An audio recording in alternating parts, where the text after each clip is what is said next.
Colorectal cancer is the second leading cause of cancer death in the United States, after lung cancer.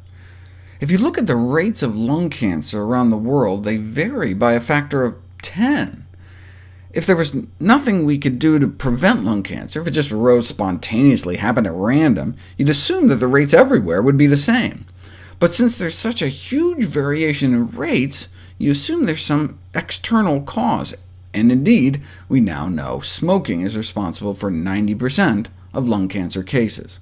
So if we don't want to die of the #1 cancer killer, by just not smoking, we can throw 90% of our risk out the window.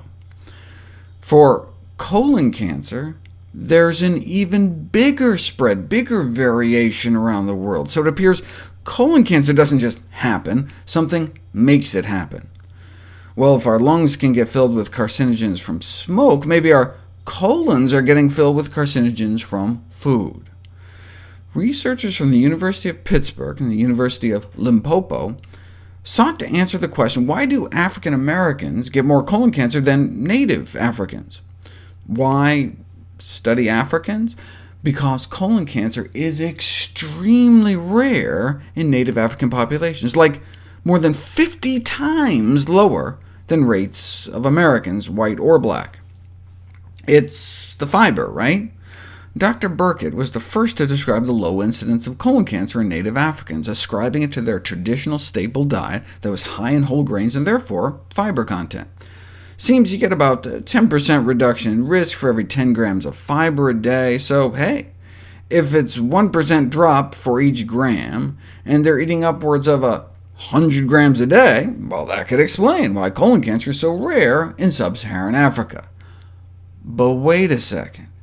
The modern African diet is highly processed, low in fiber, and yet there's been no dramatic increase in colon cancer incidence.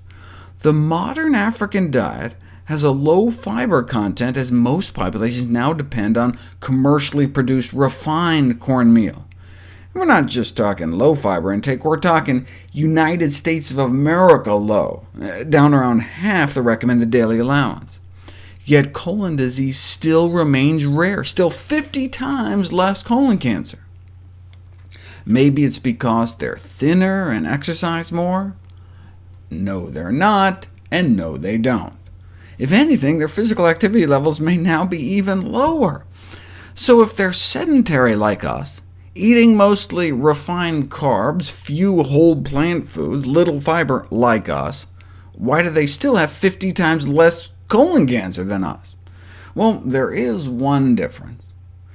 The diet of both African Americans and Caucasian Americans is rich in meat, whereas the native Africans' diet is so low in meat and saturated fat, they have total cholesterol levels averaging 139, compared to over 200 in the US.